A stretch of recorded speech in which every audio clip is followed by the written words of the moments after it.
Good evening, everybody. We will wait for a couple of minutes before we start with our webinar.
Good evening, everybody, and a warm welcome to this webinar, TB Surveillance under the National TB Elimination Program. I am your moderator for the session, Dr. Aparna Bhanushali, and we have our chief guest speaker, Dr. Sandeep Paraswadekar and Dr. Anirban Chatterjee. Could I get? So can I go to the next slide, please, Ranjan? Yeah, so this webinar is a collaborative effort by Thyrocare Technologies and Haystack Analytics.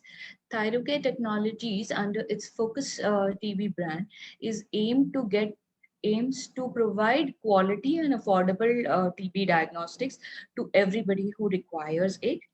Haystack Analytics is an IIT based company, the aim of which is to simplify genomics.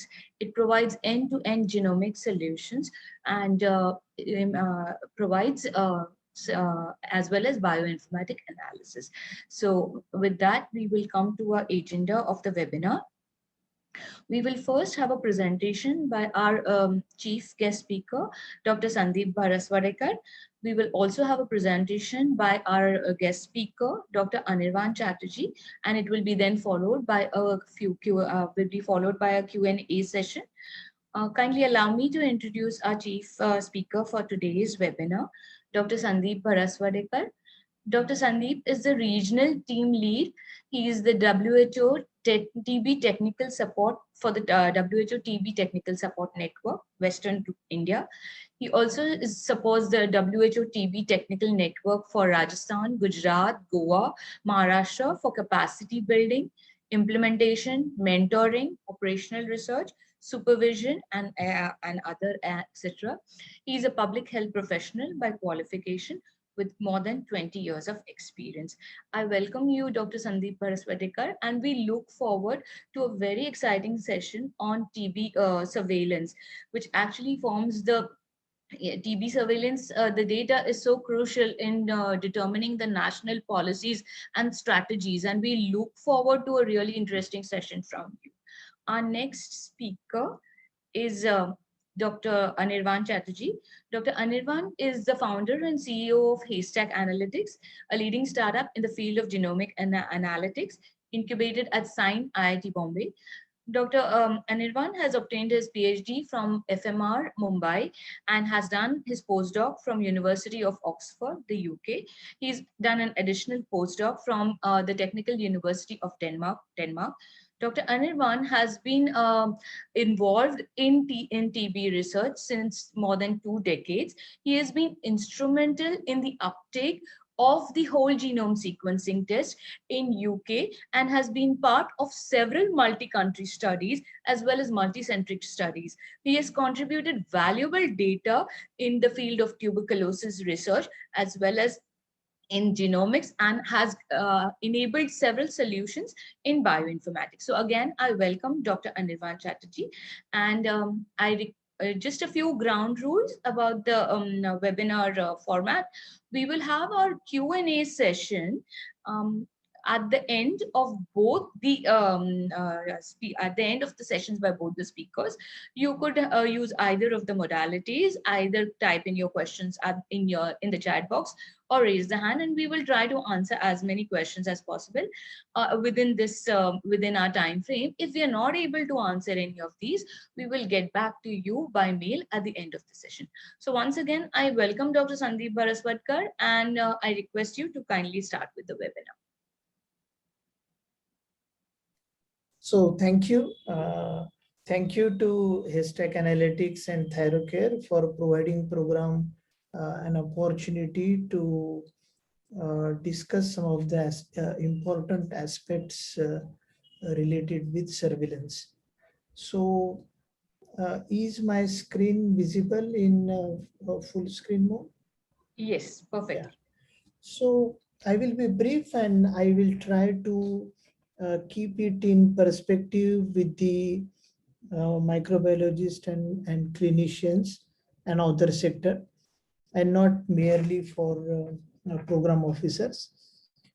The intention of having this particular presentation on TB surveillance under NTP is to make all of you aware about various initiatives of National TB program for on surveillance aspects, that how program has been undertaking conscious efforts to understand the disease burden, monitor the disease burden, and plan its activities in context with the various epidemiological characteristics that have evolved over a period of time. So I would briefly touch upon how the TB prevalence surveys are being conducted, and how indirect estimation of disease burden have been attempted, and how then TB certification concept had come, and how the newer digital technologies like NICSHE and artificial intelligence is helping program to undertake surveillance in a real-time comprehensive manner. So before that, many of you may have seen this slide, but this is very important to understand that when India says that we want to end TB by 2025, it means that we want to end TB epidemic. So we want to achieve sustainable development goals 5 years ahead. That is, instead of 2030 as envisaged by WHO, India wants to achieve it 5 years ahead, that is by 2025. So when we say that we want to achieve sustainable development goals, targets associated with it, it means that we want to reduce the number of deaths by 90%. We want to reduce incidence of TB by 80%, and we want to ensure zero catastrophic cost. So the crux of the matter is that when we say we want to reduce it by 90% and 80%, then what is the baseline? And how we have been faring as far as this achievement of these targets is concerned. And there the role of surveillance comes in. We need to understand that as per WHO latest global TB report, we do have around 200 cases per lakh population. It accounts to around 26 lakh TB cases in the country. So with this perspective that we may have around 25-26 lakh cases annually, and we want to reduce it by 80% by 2025, let us see how things are shaping up. So very important thing is there has been an adverse impact of COVID on TB program.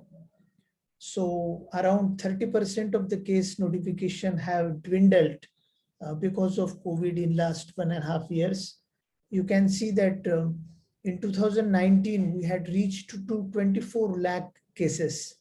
So, so we consistently build it over a period of time, and then because of COVID again, notifications have declined because of numerous reasons, because of disruption of health services, because of lockdown and other things. But now program has again taken up, and if you see the latest month notification trends, we seem to be reclaiming the lost notifications. So that is a very important thing to understand. When we say surveillance, we need to understand that surveillance does not start with the diagnosis. So TB case is not the point where ideal surveillance starts. Of course, diagnosis, treatment, completion of treatment, getting cured is an important milestones where surveillance systems needs to be in place. But before diagnosis, when the symptoms arises, that is a presumptive TB, that level is also an important. And before that, population level factors, for example, comorbidity, for example, social risk factors, clinical risk factors, they also become very, very important as far as surveillance of TB is concerned. Because if we have a surveillance systems in place at each stage of transition of tuberculosis, or a care cascade of tuberculosis, then probably there lies an opportunity to prevent tuberculosis at each stage. So fortunately, especially since last 4 or 5 years, a program has made a tremendous progress in this regard. So as we know that programs, activities and services are not restricted to diagnosis and treatment, but there are some public health responsibilities like patient support, engaging all healthcare providers, some of the aspects of prevention. You must have heard about TB preventive treatment being offered by the program. And now multi-sectoral approach, engaging communities, addressing non-specific determinants of TB have also come in a large way. So National TB program has not only been addressing biomedical or clinical aspects of tuberculosis, but also have been making a concerted efforts for public health actions as well as social determinants. And needless to say that surveillance systems need to be in place for these aspects also. And fortunately, program have initiated some of the efforts for that. So now when we discussed what is the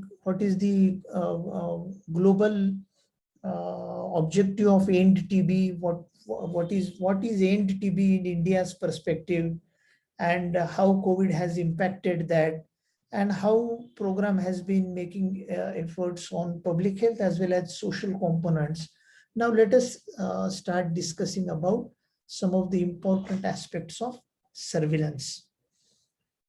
So you will all agree with me that surveillance is a major it is a major where we assess the progress in terms of how much is the burden of the disease, how it has been evolving, so that we can plan our activities, we can allocate resources, and corrective actions can be undertaken.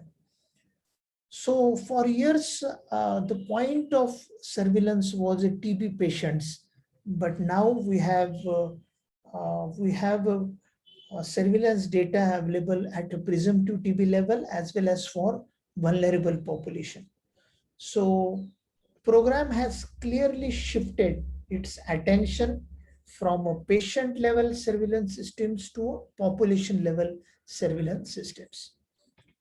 And though conventionally WHO has been putting in place a national level surveillance systems, In view of the various socio-demographic factors associated with tuberculosis and differentiated status as far as TB epidemic is concerned across states, we do have in place state level, district level, and we are intending to have a village level surveillance systems also in place. So, in order to make this surveillance system comprehensive, we have involved private practitioners, we have involved chemists, we have involved medical colleges, and of course, public health facilities are a part and parcel of that surveillance system. So we do have a passive surveillance system in place. For example, whoever seeks care in any of the facilities, be it a public facility or a private facility, gets notified and gets into a surveillance system. So we do have a real-time data about the patients being registered either in the public sector or a private sector. You must be knowing that now TB is a notifiable disease. So private sector is also legally bound to notify TB cases. We do have an active surveillance system also in place.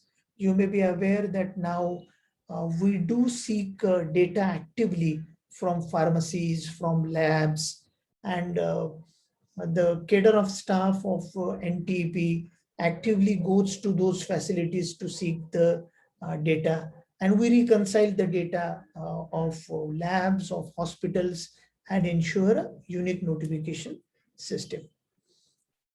So apart from passive and active, there is an advanced surveillance system which envisages that we go into the community, we map the community, we identify the vulnerable pockets, vulnerable population, we line list them, and then we periodically follow them for development of symptoms. So that becomes a predictive surveillance system, whereas vulnerability-based surveillance is undertaken for development of tuberculosis.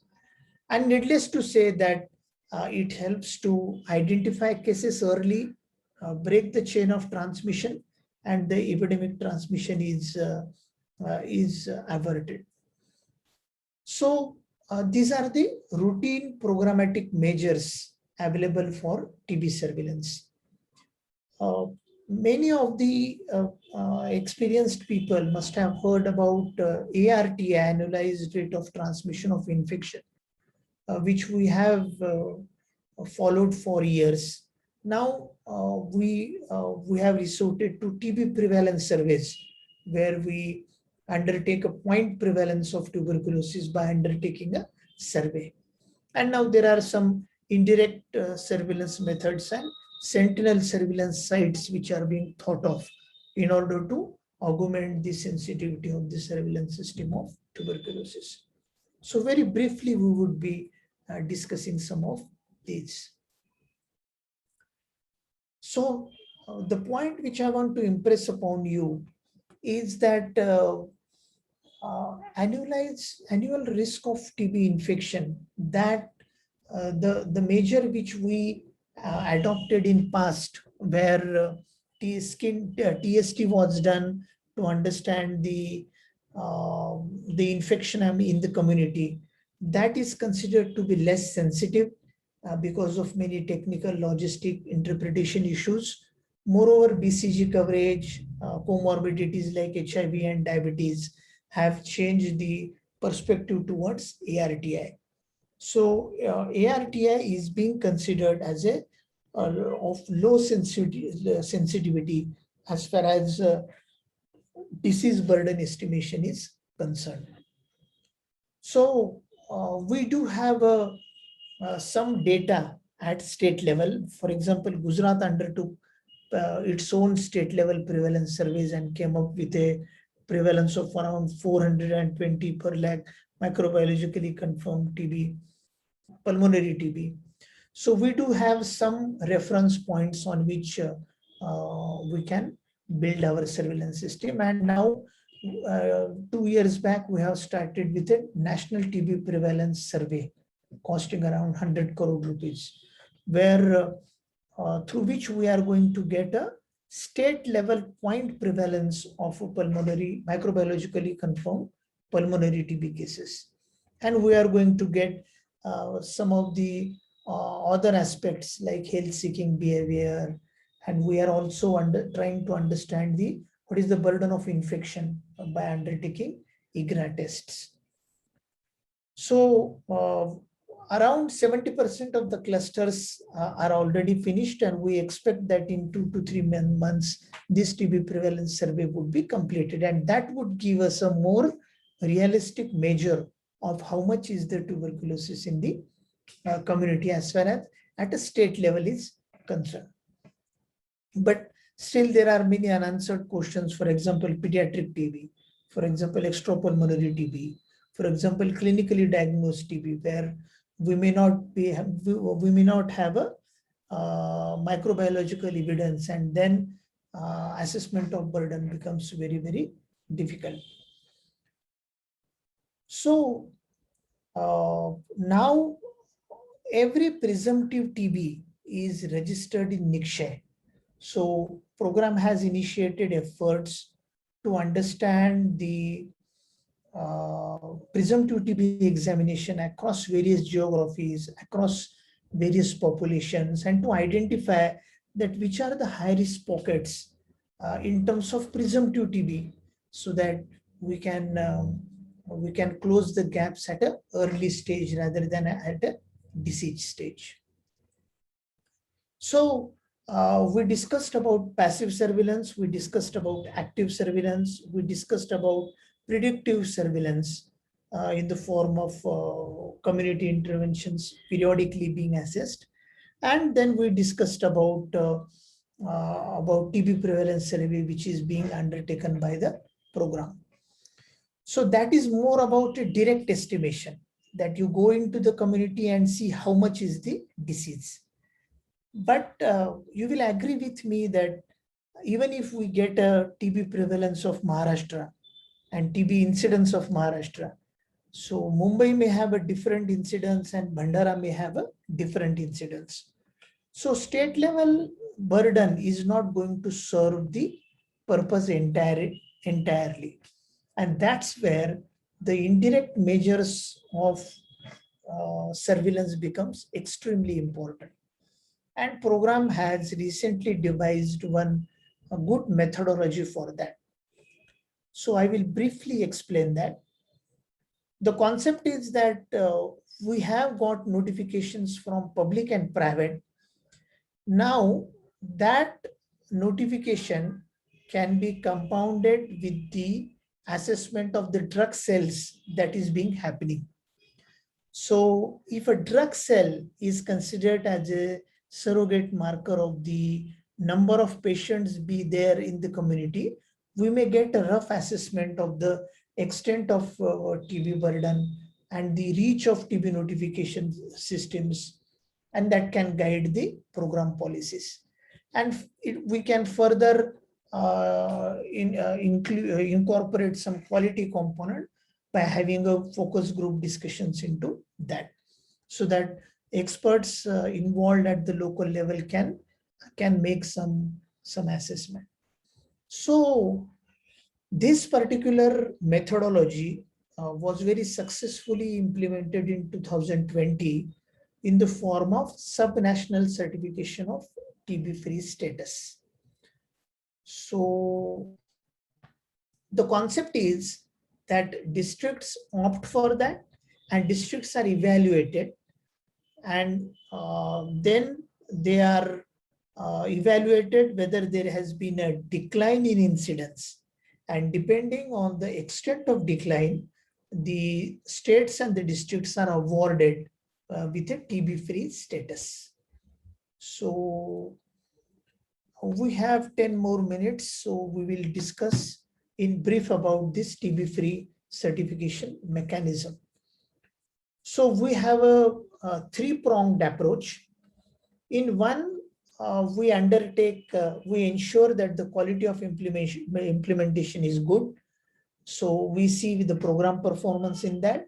If the program performance is seen satisfactory, we see the drug sale data.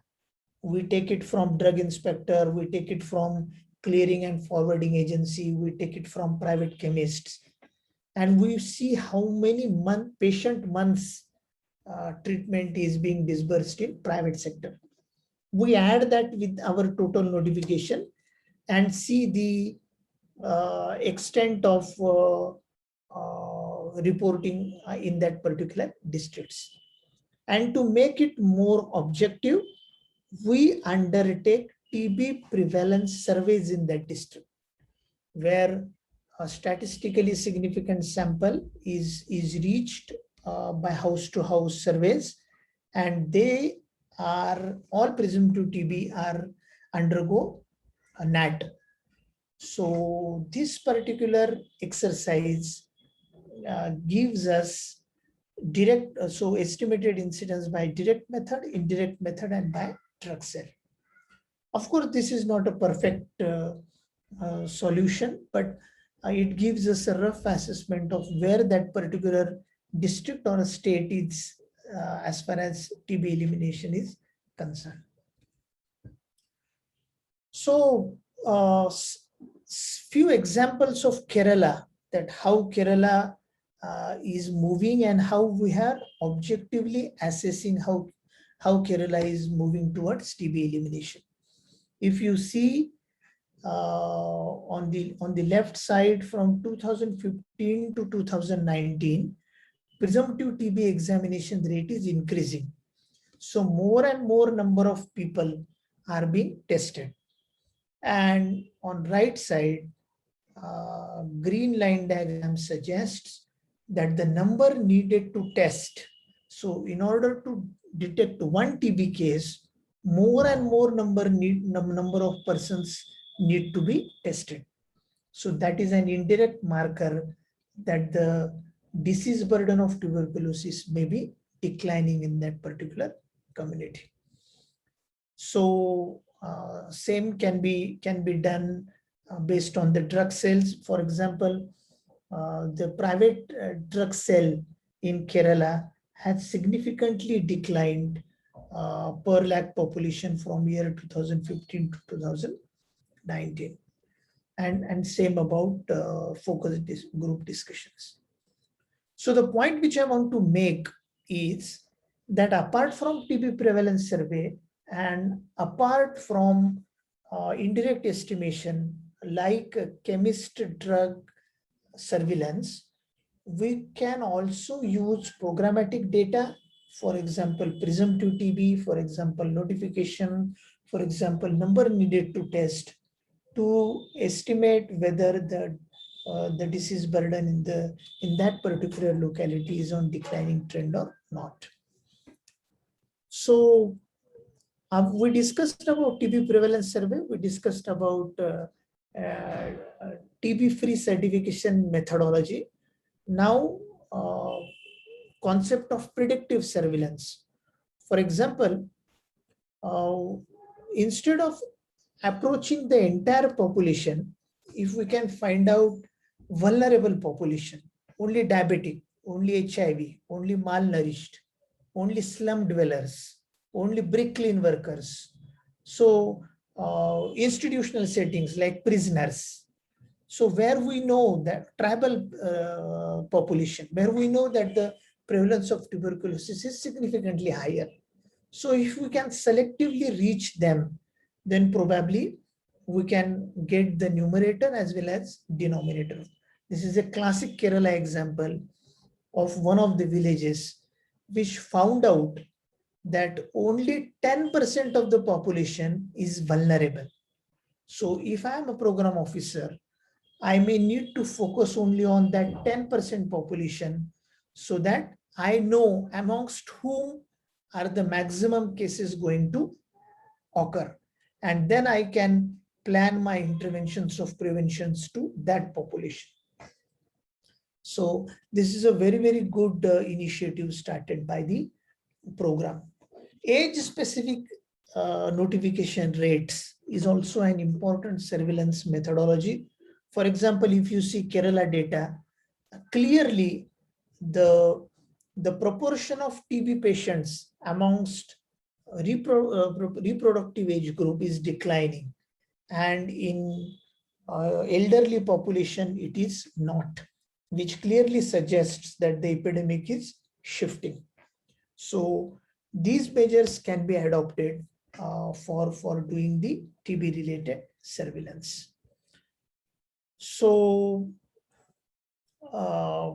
microbiologically confirmed tuberculosis in context with age stratification can also be done. So focus of TB elimination is being decentralized towards village panchayat. So rather than saying TB-free district, why not to say TB-free panchayat, TB-free village, so that surveillance focus can be decentralized to a village level. Now, last but one point of the discussion is about drug resistance surveillance. As we know that WHO in 1994 initiated the global project for anti-TB drug resistance surveillance. India program has been contributing with data for last more than 2 decades. We have undertaken a national drug resistance survey also. Now you may be aware that all TB patients are tested for rifampicin resistance, INH resistance, all RIF-resistant patients being tested for fluoroquinolone resistance. So that data is also available with us. For example, we know that now 65% of the RIF-resistant patients are resistant to fluoroquinolone in Mumbai, but in rest of the Maharashtra, it is around 30%. So that programmatic data is being used for the surveillance, and through programmatic measures as well as through Union's IT-FIT project. Now whole genome sequencing is also incorporated, and program intends to build the next generation sequencing and whole genome sequencing under TB for assessing the transmission dynamics. So I think Dr. Anirvan will share the study undertaken by himself where he and his team tried to understand how epidemic has been transmitted in the community at molecular level.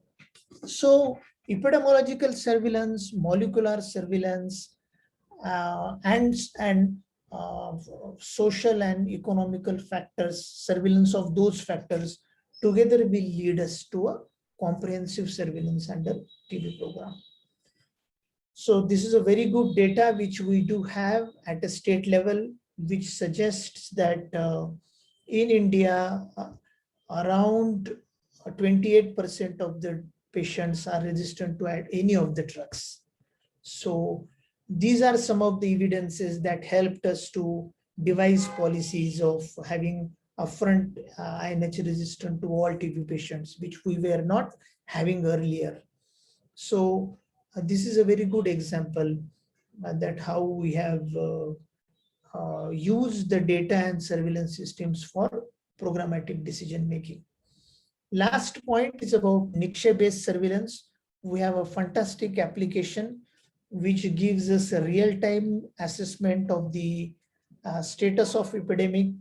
For example, I can see the types of disease, I can see comorbidity, I can see notifications, I can see gender-wise distribution, and I can see presumptive TB examination rate as per map, as per table, however I want. And moreover, fantastic thing is geotagging of TB patients. So program has in place hotspot mapping, where in a real time, a program manager comes to know the distribution of TB cases in the community. So we can clearly focus on the areas where the TB burden is more, so that allocation of resources and logistics can be done accordingly. And now program has collaborated with various agencies for use of artificial intelligence so that this data can be systematically used for clinical decision making as well as for program-based decision making. So last two slides, one is about what future holds. Future holds that we intend to undertake district level TB prevalence surveys in a selected districts for TB free certification. Moreover, we intend to have sentinel sites for surveillance so that we come to know how the epidemic is progressing.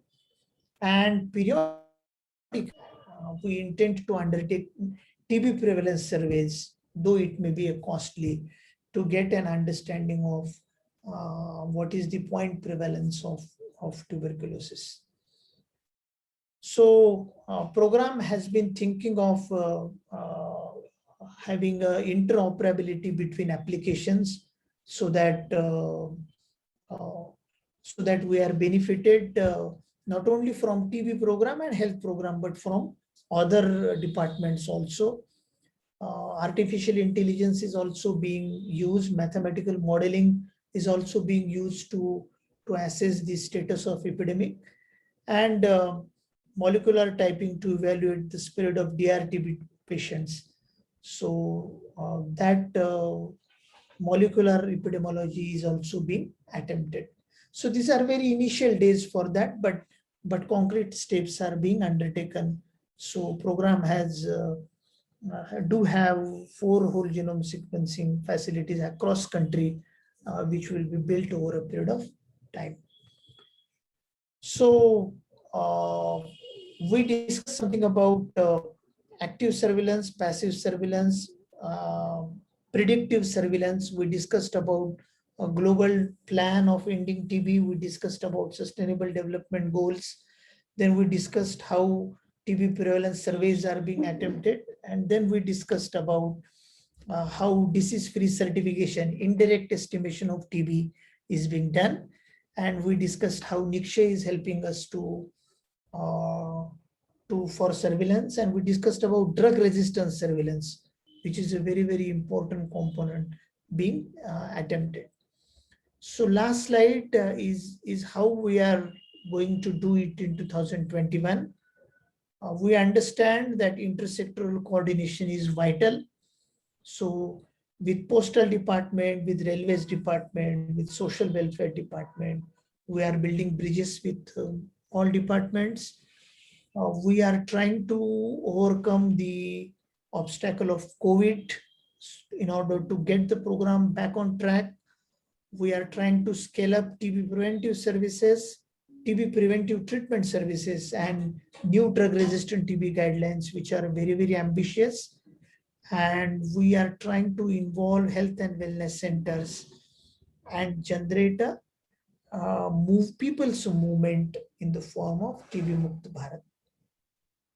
So this was in short about how program has evolved as far as surveillance systems is concerned, and how future beholds for National TB program, and guide the various other programs, not only in India, but also globally. So with this, I thank Histech Technologies as well as Thyrocare for giving me an opportunity. Thank you. Back to Dr. Aparna, please. Thank you, Dr. Paraswadkar. It was a wonderful talk. It gave us a beautiful insight into all the strategies and all the surveillance data and the targeted strategies that are enabled because of the surveillance data. And also, we would like to thank you for a glimpse into what the future and the key priorities are in the subsequent years. And we hope that our TB 2025 and TB mission is definitely achieved. I will request our next speaker, Dr. Anirvan Chatterjee, to please start with his presentation. Just checking up on you. Can you hear me? We can hear you, Dr. Anirvan. Okay, I'm not able to share my screen.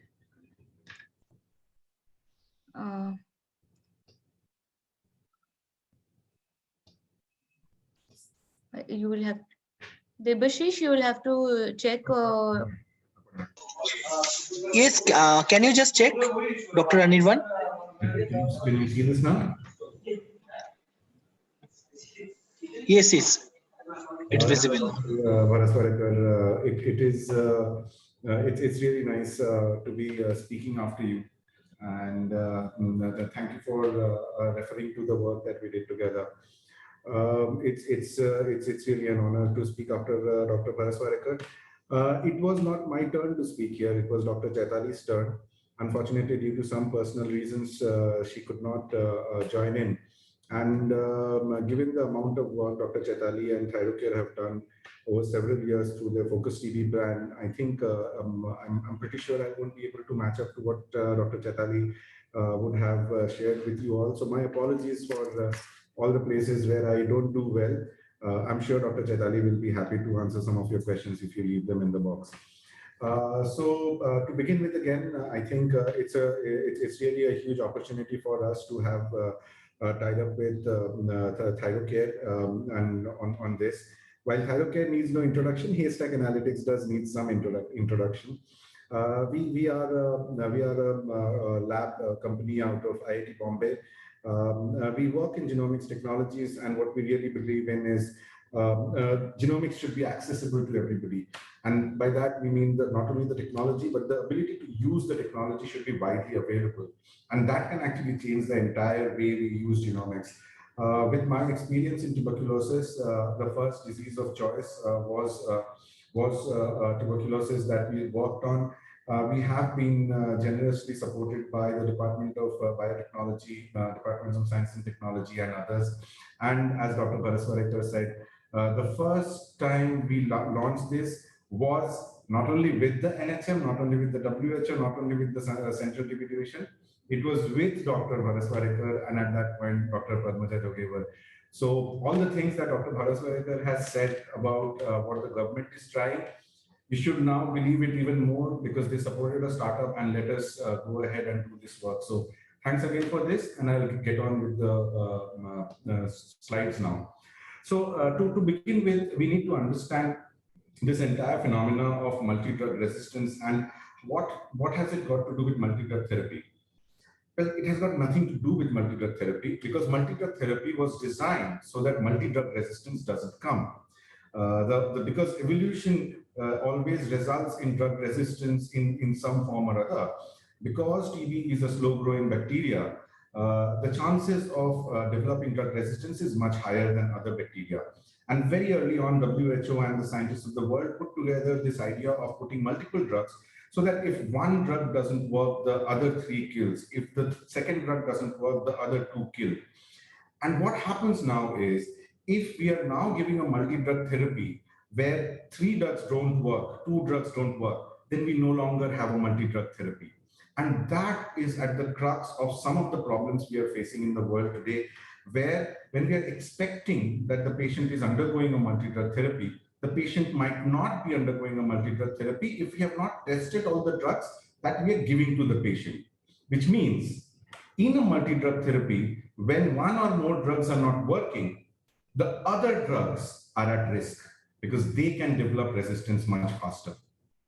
So this is the standardized regimen for tuberculosis. This is very well understood. This is very well updated by WHO and other agencies of the world. And the success of this treatment in the patient is associated with the use of the selected drugs.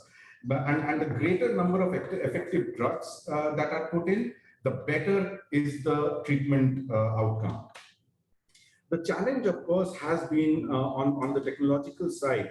As universal DST has been rolled out, it has become more and more challenging because there is no one single method which is perfect for finding out this drug susceptibility. When we compare the molecular tools versus the phenotypic DST, we find that even phenotypic DST has sometimes much higher error rate for a few drugs than the molecular tools. And we also understand that there are some phenotypic DSTs which are really, really gold standard and cannot be probably replaced by a molecular tool. And this is a big challenge because if a patient has to undergo multiple tests to arrive at the right decision of the therapy that must be given, in a resource-limited setting like India, this becomes extremely challenging. To call a patient who is already stigmatized to a diagnostic center, to a clinic for multiple tests for the medicine, we are ensuring the patient is not going to comply with the therapy just because we are not able to provide the right therapy, just because we've not been able to identify the right drugs. That technical challenge is the origin of resistance and the criteria that we use to make that choice of drug resistance and make the choice of therapy thereof. The interpretation of results and data reporting must be standardized to an extent where a country like India, where there are 30 lakh patients, they can all access decision in the best possible format at the earliest point of time. When you look at WHO and their list of drugs, there are several drugs for which phenotypic DST has been listed as not reliable and not reproducible. And this is the gold standard. The challenge remains on the technological side, on the microbiological side, that we don't have a unified test to provide a universal DST. If we don't have universal DST, we can't decide on universal regimen. If we can't decide on universal regimen, we are going to lose one drug after another and one patient after another. One of the best things that happened over the past 15 years, while genomics has changed everything from vaccines to cancer therapy, what has happened is the scientists across the world have put their head together for this neglected disease and produced significant publications, one after another. The Harvard School of Medicine, the University of Oxford, the Swiss Tropical Institute, the Johns Hopkins, they've all come together and proved time and time again that next generation sequencing is probably coming up as one solution which will have the best chance of giving us that decision very, very early on in the life of a TB patient. I have been very fortunate to be part of some of these studies with some of the key opinion leaders in this domain, and we now are looking forward to make genomics for TB as the standard of care. I'm not saying we are already there, but we have started. ThyroCare has taken that lead, and it's not just us.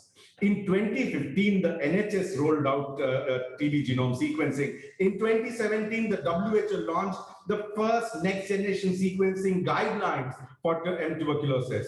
The government of India, the programmatic management of drug-resistant TB.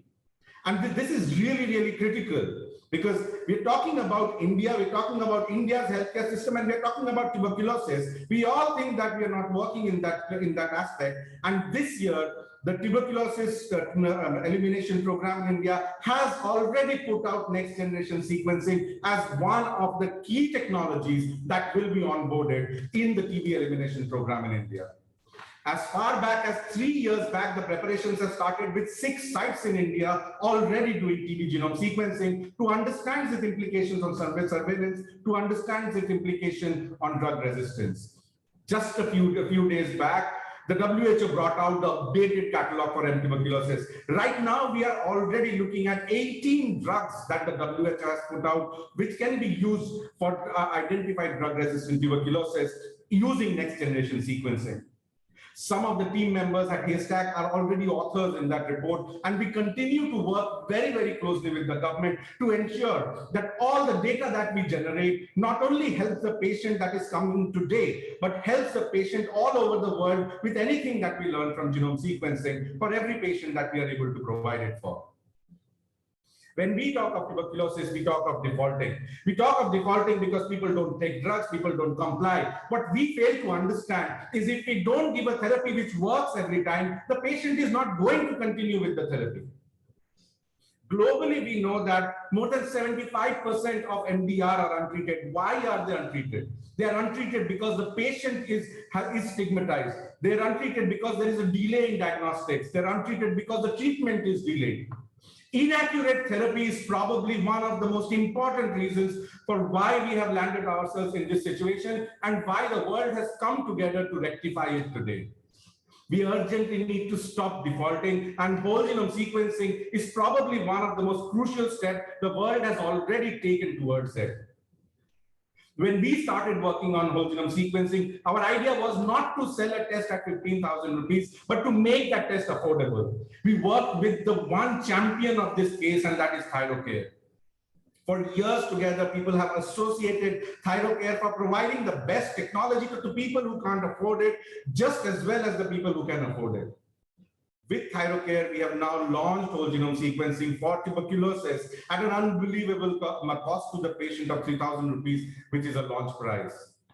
The values on the negative predictive value, the positive predictive value are just like any other molecular test, because whole genome sequencing is molecular to the next level. And it is now being done in a lab which is ISO accredited, NABL accredited, CAP accredited. They already do GeneXpert, LPA, LDST. And today, the whole genome sequencing is available in that same lab, which does more than 10,000 tests for the government, just that one lab.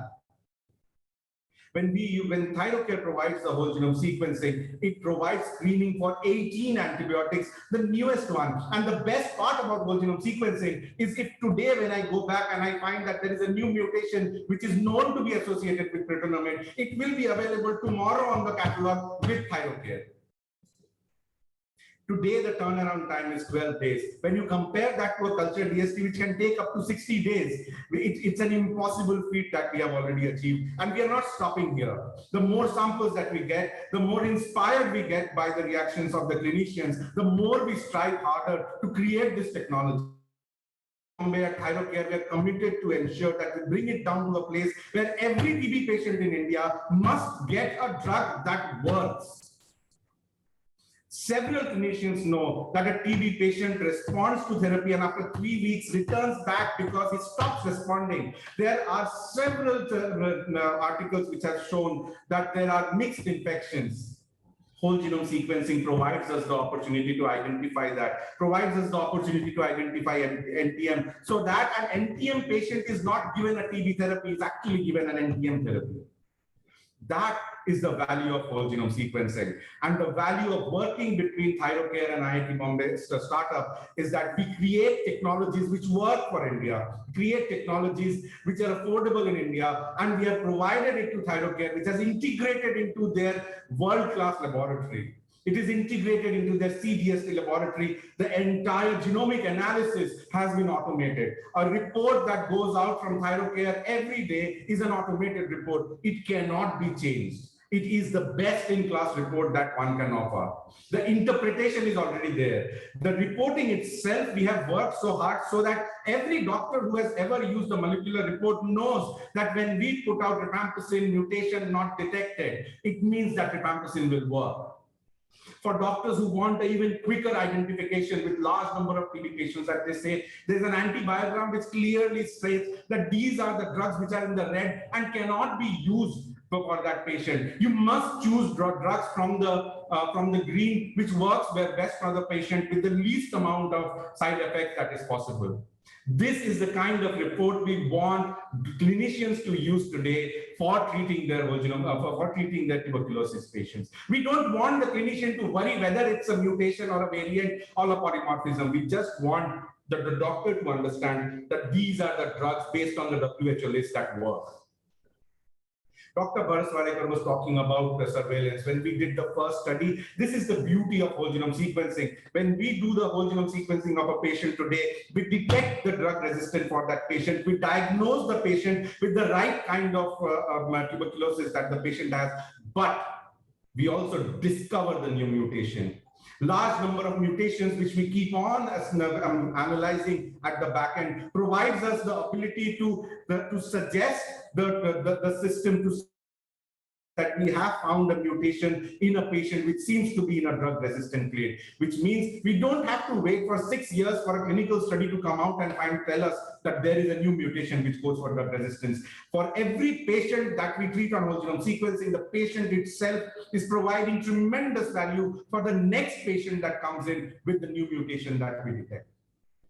So where can you clinicians start using it?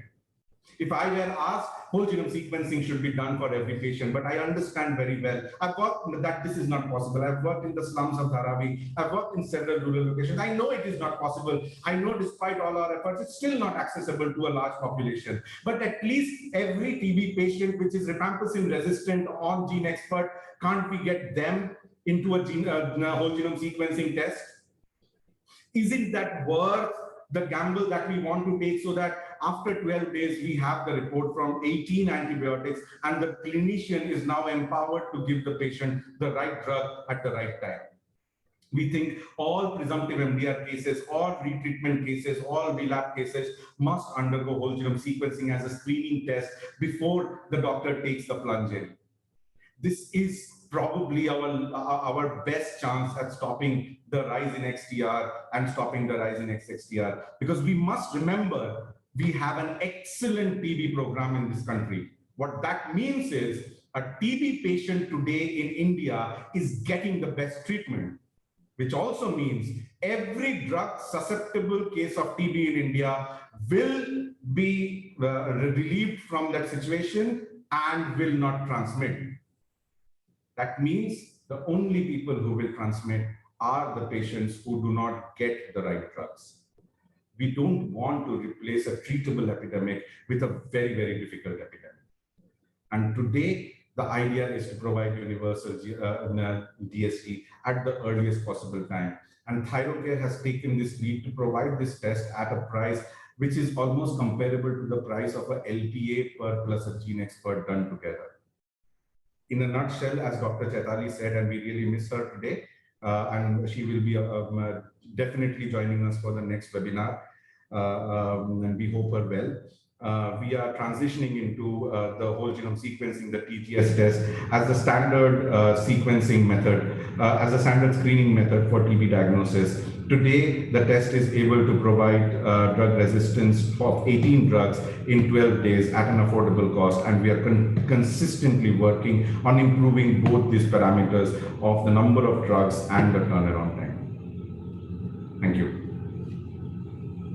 Thank you, Dr. Anirban. And with that, we'll quickly go to the questions, because there seem to be quite a bit of questions. So let me start with the first question. I think this can go to Dr. Baraswadekar. Dr. Baraswadekar, it says that the data from 2018 shows that the number of TB patients treated in the private sector is 22 to 25 lakhs. Of these, only 7 lakhs are notified as per the 2020 report. Could you please comment? It is not likely that many patients are not being notified, as dipstick surveys and anecdotal evidence would indicate. So, TB notification from private sector has reached up to around 6.5 lakh in 2019. So, but we are not exactly knowing what is the denominator, that out of what 6.5 lakh have come to us.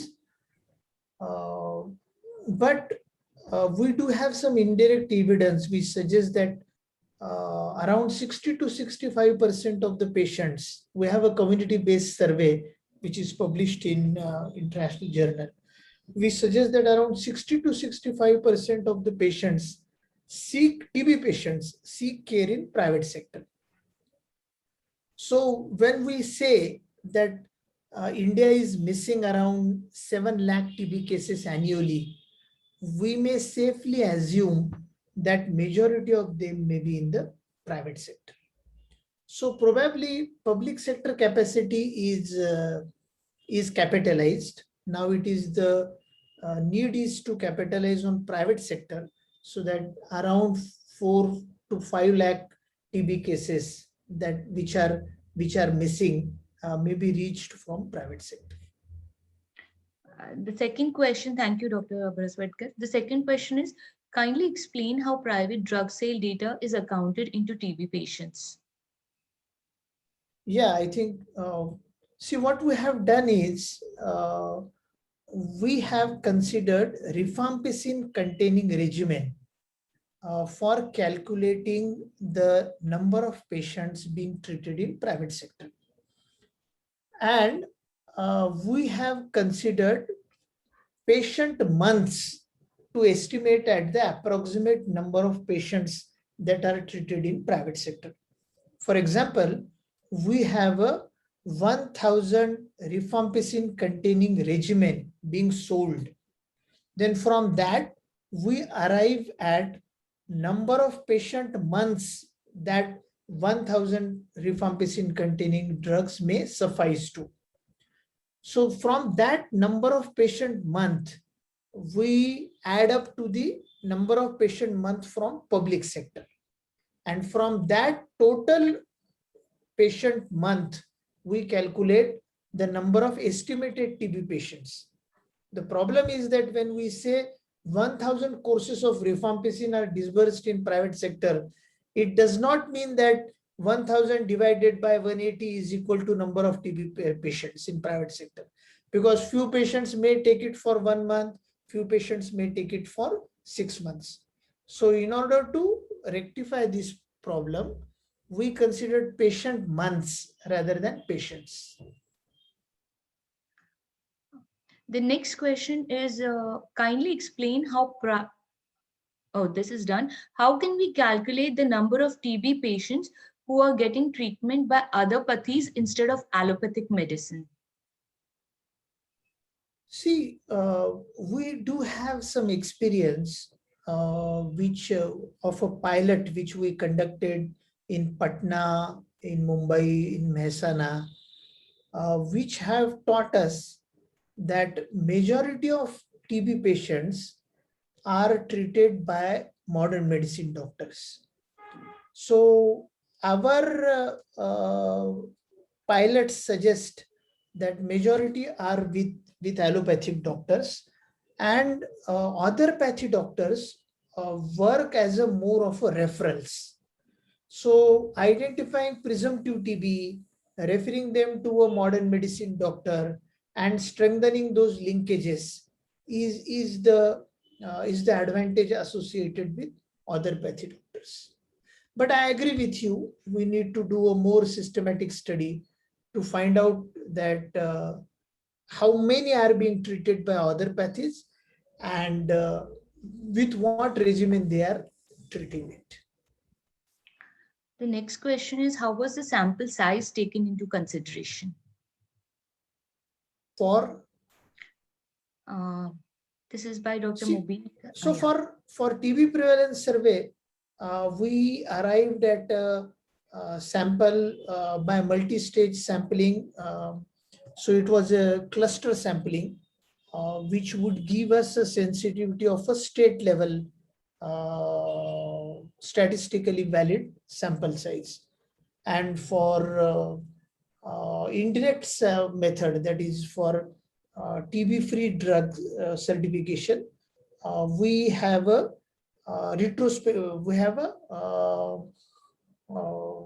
we have adopted the strategy where minimum number of 30 TB patients has to be diagnosed, and till we diagnose 30 cases, all population will be screened. So that technology, that strategy is generally adopted for leprosy, but we adopted this for TB, for the TB-free certification. In your experience, what is the prevalence of H resistance, isoniazid resistance, in RIF-sensitive patients, and what about E and Z resistance in RIF-sensitive patients? So that is a great question. Our program data suggests that around 12% of the all TB patients are INH resistant.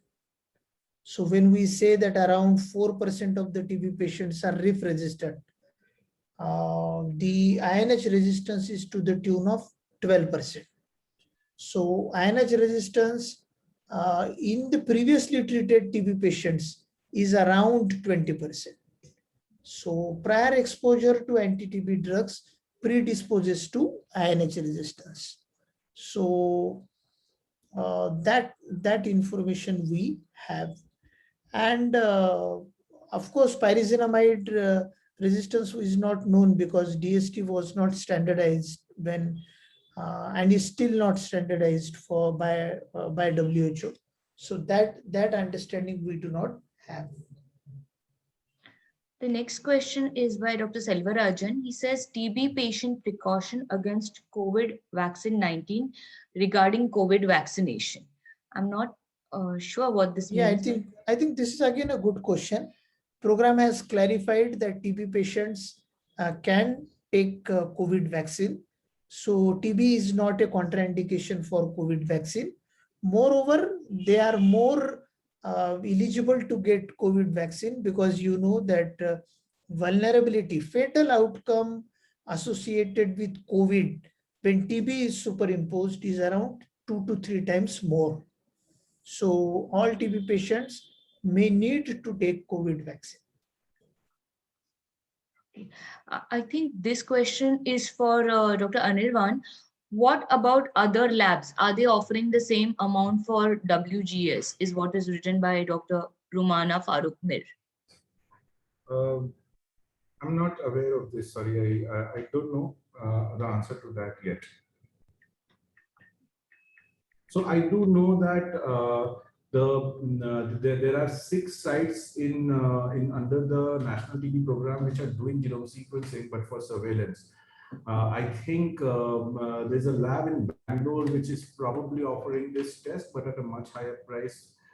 I'm not aware of the validity of the test, but then yeah, that's the best I can guess right now.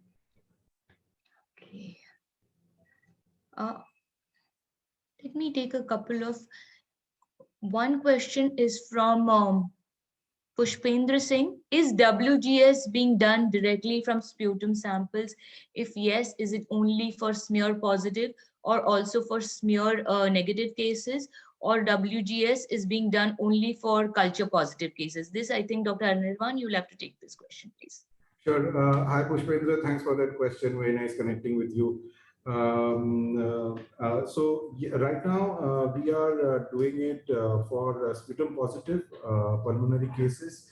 We've also started for culture positive extrapulmonary lymph and BAL samples.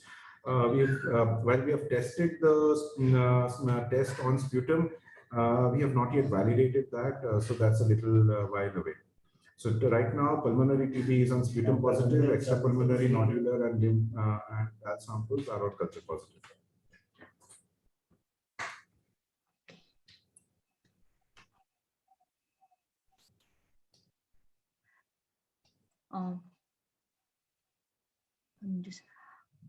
How this is again by Dr. Okay. This question is from Saumit Majumdar. How awareness can be increased in remote villages as malnutrition is over everywhere? Yeah, so that's why now TB Mukt Bharat or Jana Andolan has been initiated. So you may be aware now. All the children who are admitted at nutritional rehabilitation centers are X-ray is done for those children and they are tested for tuberculosis if they are symptomatic. Number 2, nutritional counseling has been incorporated for all TB patients. Now we have a checklist by which we can assess the nutritional status. Now under ICDS, all SAM-MAM children are severe and acute malnutrition children are tested by a medical officer, screened by a medical officer, and they are tested for tuberculosis if symptomatic. But yes, this is a larger problem and we need more community interventions to address those. Dr. Anirvan, there's one question which is for you now. In a phenotypic method, an isolate is said to be resistant when more than 1% of isolate in the inoculum is resistant to a critical concentration of the drug. What would be its molecular equivalent? I think this is from Dr. Ashok Ratan. Right. I think Pushpendra has also seen my reply to that. So yes, Pushpendra, 98% of the reads belonging to either the mutation or the variant, we will the mutation or the non-mutation. So for others to explain that answer, when we do sequencing, in next generation sequencing, every position of the genome is sequenced an X number of times. That is called the depth of sequencing. And this is one of the reasons why there's a lot of confidence when we do sequencing. So if you imagine then one position is sequenced, say 100 times, it's called a 100x depth. So when we call a variant or a non-variant, we have to ensure that there is a certain threshold that it crosses so that we can call it confidently. So right now it is 2% variability is something which is flagged off, and it becomes difficult to call that position, and which is then reconciled with analysis to figure out if the variant, if the minor variant, so to say, is because of a mixed infection, or is because of sequencing artifact. But then this is not something that is put out in the report. These are based on what are called as the GATK guidelines by the Broad Institute of calling variants from sequencing data. Thank you, Dr. Anirvan. This is one last question that we will take, and all the other questions we will be answering over mails and sending the responses to all attendees. This would actually, I would ask both the participants to answer both our guest speakers to answer this question. This is my question would be, what would be the treatment of XRD patients if they are resistant to bedaquiline, delamanide, and other new drugs? We can't leave patients like that. So what would be the agenda of NTEP for treatment of XRD patients? Dr. Aparna, I think you mean XDR. Yeah, sorry, XDR. Dr. Bharaswarekar, this is all yours. So as per our PMDT guidelines, we do have a replacement sequence. So if 3 of the 5 first A and B category second line drugs cannot be given, either because of resistance or because of adverse drug reactions, then drugs from C group can be given. So that starts with delamanide, and then amikacin, and then with imipenems. So in case bedaquiline, cycloserine, clofazimine, linozolid, these drugs cannot be given because of obvious reasons, then we may replace with other available second line anti-TB drugs, where PAS is also included as a last resort.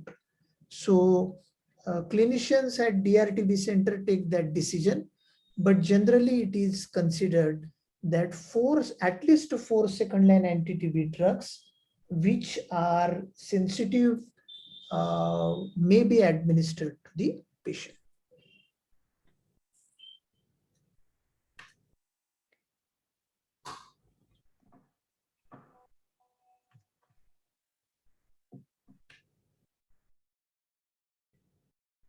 I think Dr. Aparna, we can move ahead. Dr. Bharaswarekar has already answered that question.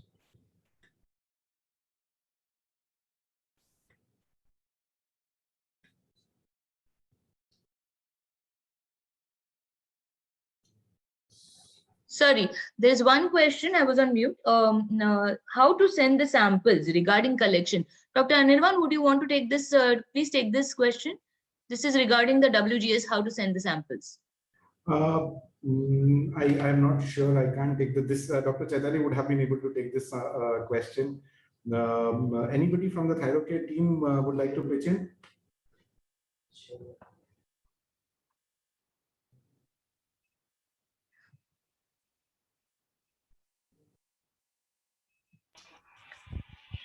Sorry, can you repeat the question, please, Dr. Aparna? How to send the samples regarding collection? That's the question. Okay. So in our so many cities we have a LME. So if any intimation given by LME, we will connect the sample and take it back to the Mumbai CPL lab. Thank you. Thank you. There's one more question, which will be the last one now.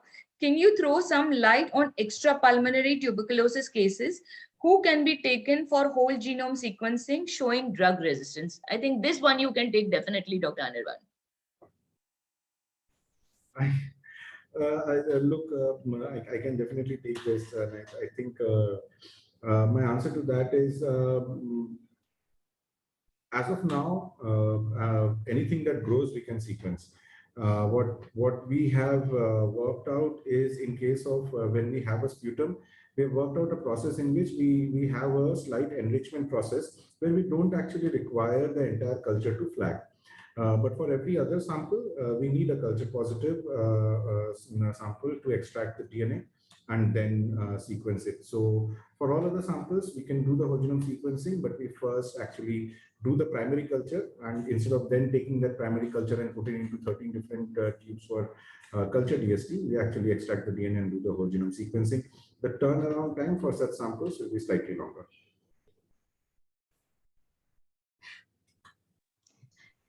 So there are still a lot of questions which are still pending, but considering that we have already overstepped our time, I would like to thank both the speakers, Dr. Sandeep Bharaswadkar and Dr. Anirban Chatterjee, for such a wonderful and enthralling session. And we will continue this into our subsequent webinars. Thank you so much. Thank you very much. Thank you, Thanks. Dr. Bharaswadkar. Thank you. Thanks. Thank you.